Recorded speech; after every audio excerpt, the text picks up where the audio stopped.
가격 대비 발생 확률을 보면 손해라는 계산이 나오는 거예요. 이렇게 단점이 완벽하게 보완된 새로운 특약들이 있기 때문입니다. 2세대 표적항암제와 3세대 면역항암제 치료를 받아야만 보상 조건이 충족되고요. 연구도 활발하고 먼 미래엔 어떤 치료를 받게 될지 쉽게 예측할 수도 없습니다. 실손보험은 정말 놀랍습니다. 저렴한 가격으로도 거의 모든 질병과 상해사고를 보장해줍니다. 보장되는 항목을 얘기하는 것보다 보장되지 않는 항목을 얘기하는 게 훨씬 빠를 정도로 범위도 넓고요. 약제비, 수술비, 입원비, MRI 비용, 각종 치료비 전부 보장되고요. 급여 치료든 비급여 치료든 가리지 않고 보장합니다. 게다가 연간 한도가 5천만 원에 달하는 만큼 암처럼 고액 치료비가 드는 질병이 생겼을 때도 큰 도움을 받을 수 있습니다. 제 실비가 지금 월 3만 원이 채 안 되는 가격인데 제가 어떤 질병이나 상해로 병원을 가도 걱정이 없습니다. 미용 목적으로 성형수술을 하지 않는 한은 다른 거 아무것도 없어도 대부분 실비로 처리 가능하다는 걸 제가 알고 있기 때문이에요. 그리고 이 실비가 있기 때문에 비교적 부담이 큰 종합보험을 정말 훨씬 가볍게 준비할 수 있고요. 실비가 없었다면 종합보험을 지금보다 적어도 배 이상은 가입해야 마음이 놓이지 않았을까?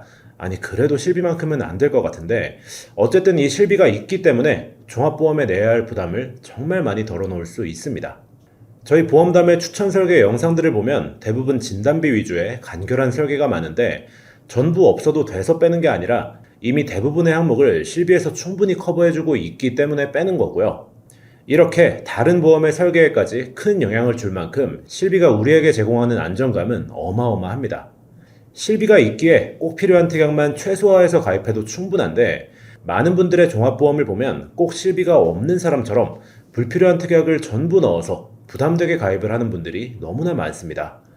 그래서 오늘은 수백 가지에 달하는 종합보험의 특약들 중 정말 불필요하다고 생각되는 특약들을 정리해 드릴 텐데요.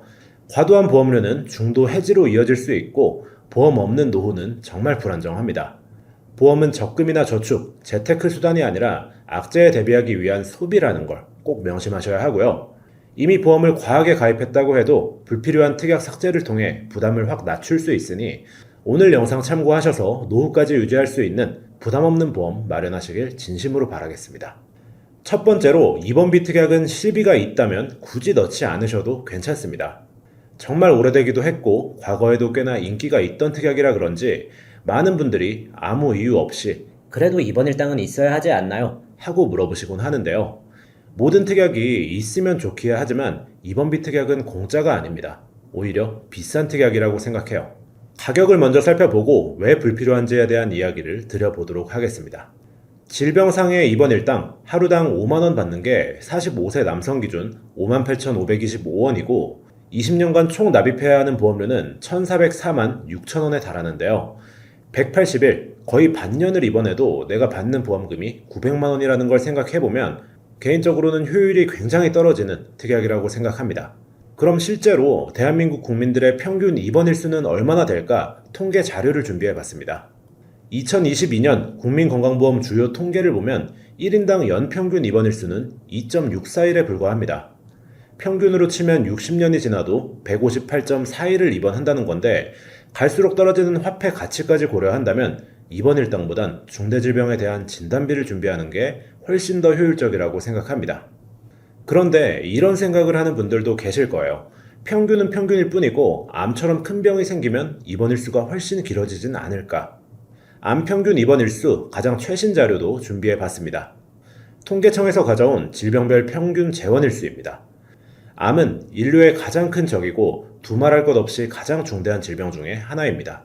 이런 암도 연도별 평균 입원 일수가 나와 있는데 이 아래쪽은 암 종류별 평균 입원 일수를 연도별로 나타낸 거고요. 맨 위에 합계만 보셔도 됩니다. 2020년 11.3일이었던 평균 입원 일수가 가장 최근 자료인 22년 기준으로는 11.1일, 갈수록 줄어드는 추세라고 볼 수 있고 이 정말 심각한 질병인 암조차도 평균 11일 정도 입원을 하고 앞으로 더 줄어들 가능성도 있다는 얘기입니다. 이렇게 비싸고 비효율적이고 요즘 입원도 많이 하지 않는데 그래도 혹시 몰라서 입원 일당을 가입하고 싶으시다면 우리에게 실비보험이 있다는 걸 잊으시면 안 됩니다. 혹시라도 내가 장기간 입원하게 된다고 해도 자기부담금을 제외하곤 실비에서 다 돌려받을 수 있고 실비의 연간 한도는 아시다시피 입원 시 5천만 원이나 됩니다. 게다가 이 한도는 매년 초기화되고요. 결국 혹시나 내가 장기간 입원을 하게 되더라도 입원비 전체 비용이 아닌 실비의 자기부담금 정도만 내면 되는 거고 그렇기 때문에 태아보험이나 영유아 시기에 가입하는 특수한 상황만 아니라면 입원 일당은 넣지 않으시는 것을 추천드리겠습니다. 다음 두 번째는 과도한 수술비 특약입니다. 상담을 진행하다 보면 종수술비나 엔대수술비 같은 종합수술비를 적당히 잘 가입한 분들도 많이 보지만 여기에 추가로 수술비 특약들을 따로 가입하는 분들이 많습니다. 암, 유사암, 뇌혈관, 심혈관 질환 이런 중대질환 수술비 그리고 순환계질환, 특정 5대 질환, 간질환, 충수염, 호흡기 질환 관련 수술비 특정 희귀질환, 5대 질환, 특정 관열 수술비 등 수많은 수술비를 복합적으로 가입한 분들도 많이 있는데요. 이럴 경우 특약의 종류가 매우 많아지고 특정 수술을 해야 지급받는 수술비 특약에 많은 비용이 지출되다 보니 정작 가장 중요한 진단비에는 소홀해질 가능성이 있습니다. 물론 특약 선택은 가입하는 사람 마음이지만 과연 이게 올바른 선택이라고 할 수 있을까요? 대부분의 수술은 어차피 실비보험에서도 보장이 됩니다. 그것도 연간 5천만 원이라는 엄청난 한도로요. 물론 실비에는 많으면 30%까지 자기부담금을 부담해야 하지만 그렇다고 모든 수술비를 넣는 게 아니라 1호종 수술비 같은 종합수술비만 잘 가입하면 웬만한 수술 자기부담금 정도는 커버하고도 남습니다. 이 1호종 수술비는 관열이든 비관열이든 급여든 비급여든 가리지 않고 보장 가능한데요. 1에서 5종, 종별로 대표적인 수술을 찾아보면 1종에는 안검하수나 백내장 수술이 있고요.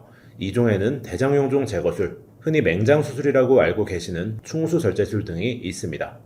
3종에는 녹내장 관열 수술이나 비교적 가벼운 암 수술이 들어가고 4종과 5종에는 암 수술이나 개복술, 개도술, 개흉술 등 큰 수술이 주를 이루고 있어요. 이 외에도 무수히 많은 수술들을 보장하며 심지어 내가 가입할 당시에는 약관에 없었던 최신 수술도 추후에 소급 적용되어 보장받을 수 있습니다.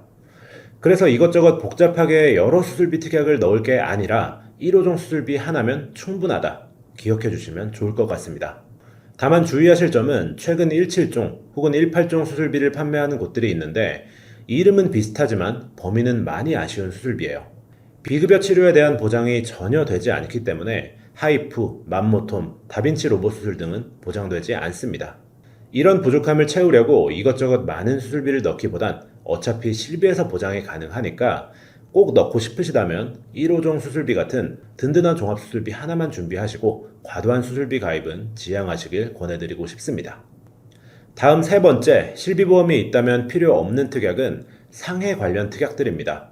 상해보험을 별도로 가입해서 매달 몇만 원씩 내거나 혹은 운전자 보험에 추가로 상해 특약을 가입하는 분들을 종종 보게 되는데요. 문제는 납입하는 액수에 비해 발생 확률이 너무 희박하거나 보장 금액이 적다는 겁니다. 만약 내 직업이 상해 발생 확률이 떨어지는 상해급수 1급 직종이다. 예를 들면 사무직 회사원, 프로그래머, 교사, 간호사, 전업주부, 텔레마케터, 사회복지사나 간병인, 의사 등이 있는데 이런 직업에 종사하는 분들이 상해보험에 몇만 원씩 납입을 한다면 이게 고스란히 낭비가 될 가능성이 타 직종에 비해 크겠죠. 만약 내가 골절을 당한다고 가정해볼게요. 매우 고통스럽고 힘들겠지만 우리 인생에 중대한 타격을 줄 만한 사건이라고 볼 수는 없습니다. 일상생활에서 한 번, 두 번 일어날까 말까 하는 사고이고 기껏해야 몇십만 원 정도 보장을 받는 건데 이걸로 통원하면서 치료받는 거 실비에서 8, 90%는 보장받을 수 있습니다. 그럼 자기부담금 몇만 원 나오겠죠? 이거 손해 맞습니다. 하지만 고작 이런 몇만 원, 몇십만 원 손해보기 싫어서 수십 년 동안 매달 몇천 원, 몇만 원을 내는 게 과연 옳은 선택일까요? 이런 자잘한 특약 없다고 해도 절대 큰일 나지 않습니다. 또 길을 가다가 자전거와 부딪혀서 나에게 상해가 발생했어요. 이거 전부 자전거 운전자가 물어주고요. 교통사고로 인한 상해, 상대방이 잘못했다면 상대방 자동차 보험에서 치료비에 합의금까지 주고요. 내 실수로 인한 사고였다면 실비로 보장받으면 그만이에요. 관절 수술, 무릎 인대 파열, 연골 손상, 척추 수술비, 외모 특정 상해, 상해 입원 일당, 골절 진단비, 깁스 치료비, 화상 치료비 이런 몇만 원, 몇십만 원 나오는 특약들은 가입할 필요가 없고요. 설계안만 복잡해지고 넣을수록 손해볼 확률만 올라간다고 생각합니다. 하지만 그렇다고 제가 모든 상해 특약에 반대하는 것은 아닌데요. 암이나 혈관질환처럼 내 인생에 타격을 줄 만한 중대한 상해 사고를 보장해주는 특약이 있습니다. 그것도 아주 폭넓게요. 바로 상해 후유장애 특약인데요. 우연한 사고 등을 원인으로 신체적 기능이나 구조에 반영구적인 후유증이 발생했을 때 장애율에 따라 보험금을 지급받을 수 있는 특약인데요. 예를 들어보면 상해 후유장애 1억을 가입했는데 장애율 10%에 해당하는 척추장애 판정을 받았다면 10%인 1,000만 원이 보장되고요. 십자인대 파열 및 허리 디스크로 20% 후유장애가 발생했다면 2천만 원을 보장받게 됩니다.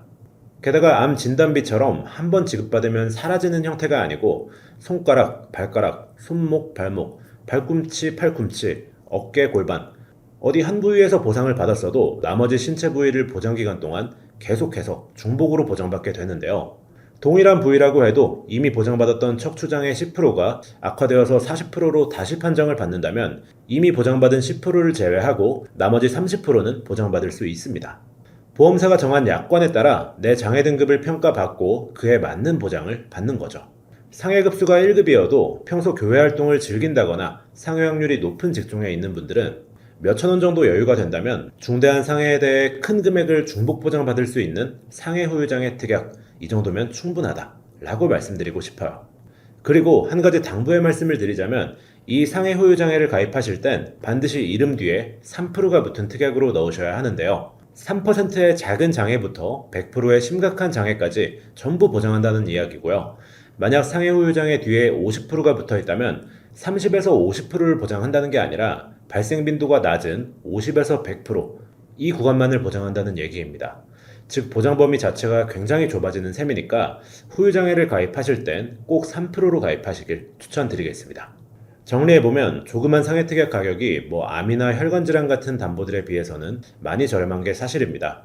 하지만 이런 특약들 하나하나가 모여서 몇만 원이 되는 거니까 기타 자잘한 상해특약들은 굳이 가입하지 않아도 실비에서 대부분 보장이 된다. 상해 후유장애 정도만 있어도 충분하다. 꼭 기억해 주시길 바라겠습니다. 실비보험이 있다면 필요 없는 특약, 마지막으로 특정 암치료비 특약이 있습니다. 대표적으로 표적항암 치료비 특약이 있고 세기조절 방사선, 카티, 호르몬 치료, 수술비 등 암치료법이 다양한 만큼 수많은 치료비를 추가할 수 있는데요. 암 가족력이 심한 분들이 아니라면 이런 특약들은 넣지 않으시는 걸 추천드립니다. 또한 가족력이 있으시더라도 이 특약들을 다 넣으시기보단 하나로 대체할 수 있는 특약도 새로 나왔는데 이건 뒤에서 말씀드릴게요. 저는 개인적으로 표적항암 치료 특약 이거 왜 넣는지 모르겠거든요. 이런 특약들이 없어도 실비는 급여든 비급여든 지급된다는 사실 다 알고 계시죠? 암 치료에 대해서도 대부분을 보장받을 수 있습니다. 근 몇 년간 표적항암 약물 허가 치료비 특약이 유행처럼 많은 매체에서 언급되면서 필요 이상으로 이 특약을 넣는 분들이 많아졌습니다. 곰곰이 생각해보면 당연히 여러분들 중에서 암 환자가 되실 분들은 소수고 또 암 환자가 되더라도 수많은 치료 중 표적항암 또는 면역항암제 치료를 받게 되는 분들의 숫자는 더 많지 않을 겁니다. 우선 이 항암 약물에 대해 간단하게 설명드리면 1세대 세포독성 화학항암제, 2세대 표적항암제, 3세대 면역항암제로 구분됩니다. 과거 1세대 세포독성 화학항암제는 빠르게 증식되는 암세포들을 직접 공격해서 사멸시키는 방법이라 마찬가지로 정상세포 중 빠르게 분열하는 세포, 즉 골수에서 형성되는 혈액세포, 구강이나 위장관의 상피세포, 머리카락세포, 그리고 정자, 난자를 만들어내는 생식세포 등의 심각한 부작용을 유발할 수 있다는 단점이 있고요. 2세대 표적항암제는 정상세포 공격에 따른 부작용은 줄지만 약제 내성 등의 문제가 존재합니다. 3세대 항암치료제인 면역항암제는 인체의 면역체계를 이용하기 때문에 부작용도 적고 효과도 광범위하고 면역체계의 기억 능력을 통해 장기간 효과가 지속된다는 장점까지 있습니다. 그런데 여러분들의 생각과 달리 내가 특정 암치료 특약에 가입했다고 해서 무조건 그 치료를 받을 수 있는 게 아닙니다. 전문의의 판단이나 여러 상황이 맞아 떨어져야 하는 거고요. 또 항암치료의 종류는 이 약물만 있는 게 아니죠. 방사선만 해도 입체조형 방사선, 세기조절 방사선, 양성자 방사선, 중입자 방사선 치료 등이 있고요. 암 수술 역시 암이 생긴 부위나 암 조직의 모양에 따라 여러 가지 수술이 있습니다. 로봇팔을 이용하는 수술을 하게 될 수도 있는 거고요. 또 항암제를 사용한다고 해서 표적항암 약물허가 치료비 특약으로 모두 지급받을 수 있는 건 아니에요. 2세대 표적항암제와 3세대 면역항암제 이 두 치료를 받아야만 보상 조건에 충족되고요. 암은 연구도 굉장히 활발하고 먼 미래엔 어떤 치료를 받게 될지 쉽게 예측할 수가 없습니다. 한번 설계안 먼저 살펴보시면 가성비가 굉장히 좋아 보이죠. 무려 5천만 원을 보장받을 수 있는데 3,415원에 불과합니다. 하지만 좀 더 자세히 살펴볼게요. 여기 보시면 10년 갱신형이라고 적힌 게 보이시죠? 대부분 회사에서 표적항암 약물허가 치료비 특약은 갱신형으로만 구성 가능하고 최근 비갱신으로 가능한 곳도 등장했지만 가격은 훨씬 비쌉니다. 즉 보장 범위가 좁다는 점, 갱신형으로 구성해야 하거나 일부 회사에서 비갱신 구성이 가능하더라도 가격이 비싸다는 점이 단점이고 결정적으로 이 특약을 추천드리지 않는 이유는 훨씬 좋은 특약이 나왔기 때문입니다. 바로 암조효 치료비 보험인데요. 급여의 본인 부담금, 전액 본인 부담금, 비급여 비용을 합산하여 보장하고요. 암을 제거하거나 암의 증식을 억제하는 치료인 암수술, 항암치료, 호스피스 완화치료, 중입자 치료, 면역항암제, 표적항암제, 다빈치 로봇 수술, 사이버나이프, 감마나이프, 카티항암제, 양성자 치료, 토모테라피, 세기조절 방사선 치료 등 종합병원 이상급에서 암 직접 치료를 받는다면 연간 최대 1억씩 5년간 최대 5억을 보장합니다. 최초암이든 전이암이든 재발암이든 급여든 비급여든 구분 없이 보장하고요. 해당 보험은 최소 1,000만 원 이상 치료비를 쓰셔야 보장이 되는 건데 예를 한번 들어볼게요. 만약 위암이 발생해서 수술비, 항암치료 등으로 1년 차에 5,425만 원의 치료비가 발생했다면 5천만 원이 지급되고요. 2년 차에 항암치료로 2,300만 원을 지출했다. 그럼 또 2천만 원이 지급돼요. 3년 차에는 상태가 좋아져서 980만 원만 지출했다. 이건 1,000이 안 되기 때문에 지급되지 않고요. 그리고 완치가 돼서 4년 차에는 치료를 받지 않았고 5차년도에 대장으로 전이가 돼서 또 치료비 3,650만 원이 발생했다. 3천만 원이 또 지급됩니다. 즉 내가 사용한 의료비에 맞게 1,000만 원 단위로 끊어서 지급을 하는 거고요. 놀라운 건 실제 설계 시 가격인데 39세 여성 기준 최저가 플랜이 이 정도라는 점입니다. 물론 건강체 최저가라는 점, 비교적 젊은 나이라는 점을 고려하면 성별이나 나이, 병력에 따라 비싸질 수 있지만 몇천 원에서 몇만 원대 정도의 이 많은 치료비에 대해서도 최초 1회도 아니고 5년간 연간 1회씩 지급받을 수 있다는 점은 고무적이라고 생각합니다. 따라서 표적항암뿐 아니라 한두 종류 이렇게 좁은 범위의 치료에 대해서만 보장하는 특정 암치료비 특약은 이 암조효 치료지원금 특약으로 대체할 수 있다는 사실 꼭 명심하시고 만약 치료비가 1,000만 원 이하로 나와 보장받기 힘들더라도 그 정도는 실비로 충분히 커버할 수 있으니까요. 불필요한 지출은 삼가하시길 추천드리겠습니다. 본 광고는 광고심의 기준을 준수하였으며 유효기간은 10일로부터 1년입니다. 오늘은 이렇게 실비가 있다면 굳이 추가하지 않아도 되는 특약들을 살펴보았는데요. 실비는 정말 고연령층이 아니고서야 가격이 굉장히 저렴한데 이렇다 보니 보장성도 낮다고 생각하는 분들이 계실 겁니다.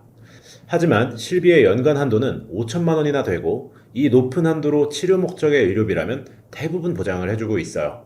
정말 많은 부분들을 실비에서 커버해 주니까 보험은 내가 정말 감당이 힘든 악재에 대해서만 최소한의 비용으로 대비하는 것이 바람직합니다. 저축도 아니고 수익을 목적으로 가입하시는 건 보험의 본질과 맞지 않습니다. 지인이 권해서 설계사가 추천해서 누구는 이걸로 얼마를 받았다니까 이것저것 전부 추가해서 가입하시기보단 불필요한 담보는 과감히 삭제하시고 꼭 필요한 특약만 부담되지 않는 금액대로 세팅하시면 됩니다. 제대로 된 설계를 받아보고 싶으시거나 상담이 필요한 분들은 언제든 카카오톡 채널 검색에 보험담 검색을 통해 문의 주시거나 위 번호를 통해 연락 주시면 친절히 답변 드리도록 하겠습니다. 오늘 영상이 도움이 되셨다면 구독과 좋아요, 알림 설정도 한 번씩 부탁드리고요. 저는 다음 시간에 더 유용한 내용, 더 유익한 영상으로 찾아뵙도록 하겠습니다. 감사합니다. 본 광고는 광고심의 기준을 준수하였으며 유효기간은 10일로부터 1년입니다.